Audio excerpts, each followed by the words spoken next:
Karong buntag mga kapuso sa Spotlight hisgutan ta ang pampublikong transportasyon labi na dinhi sa Metro Cities taliwa nining gikataho nga gradual pull out sa pipila ka mga buses aron mobalik na sa ilang rota sa probinsya. Hisgutan sabta kining free ride sa mga authorized persons outside their residences. Makauban nato karong buntaga mga kapuso ang Regional Director sa Land Transportation, Franchising and Regulatory Board o LTFRB7, si retired Colonel Eduardo Montialto Jr. Good morning, RD Montialto. Welcome sa programa. Kumusta ka karong buntaga, sir? Ay, okay man. May buntag sa Nico sa nagatanaw sa GMA 7. So, of course, niya nata sa atong hamugaway nga bag-ong opisina.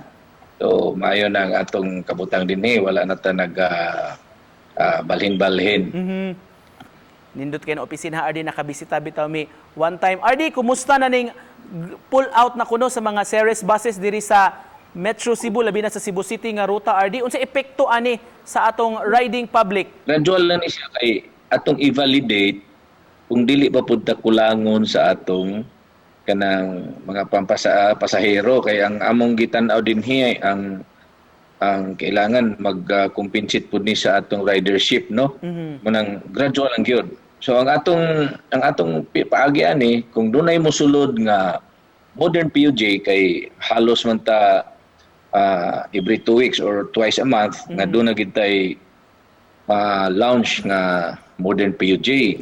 Pag-pull out pud ta og number anang nga nagruta din karon nga temporary mo nang gitawag nato rationalized routes dinhi aning mga buses nga kadaghanan series. Kumusta na atong mga traditional PUJs, RD? Doon na pa ba yung mga nagpa-inspect ng mga units nga mo balik pa sa pagpamasada? Kay I understand ang Cebu City mo bukas kuno pud sila, RD, mo tugot sila og more traditional PUJs kun magkuwang?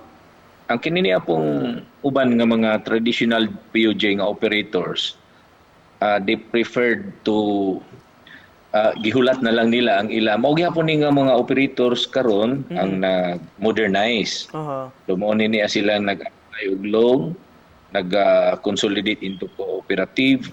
So, madubli na kung ila pang ipa-condition pa nila ang ilahang mga traditional PUJ, hulato na lang nila nga moabot ang ilahang mga modern PUJ. Munang ato makita out of 1,200 unta atong expected sa initial nato, no, kang gi-open nga mga ruta, doon na lang tayo 468. RD, malain ta anita sa kaning free ride for mga APORs, RD, authorized persons outside residences. Pila na sila tanan ka units ang nagdagan? Sa pagkakaroon doon na tayo 92 units. Dili lang ni siya sa APOR, doon na po nasagol ani nga katong healthcare workers nga para sa ilaha lang yun, 10 units. Then napunan og 16 units tanan di ay kay napunan naman og unom, no? Dayon kanini apong sa atong APORs kining pwede po sila mo mix din ha. So numbering to 92 all in all. Initially hangtod ni siya sa June 30. Pero doon ay possibility nga ma-extend. Pero sa pagkakaroon mo ni atong initial nga memorandum nga ninggawa sa amo nga hangtod sa June 30. RD, to cap this off atong conversation, doon na kay mensahe sa atong mga viewers karubutaga gikan kaninyo sa LTFRB. Tungod ni ini atong pandemic, doon na tayo mga gi-offer pareho aning free rides, libreng sakay. Ato ni paningkamutan nga modaghan ni sila na medyo malangan-langan lang kay tungod sa mga kontrata nga atong gibuhat pa kay with contract ni siya, usa ni siya sa mga programa dito sa atong bayanihan to. Alright, daghan kayong salamat sa pag-uban kanamo karong buntaga ug pagtubag sa mga isyu kabahin sa transportasyon mga kapuso, ang Regional Director sa LTFRB 7, Director Eduardo Montialto. Salamat kayo, RD!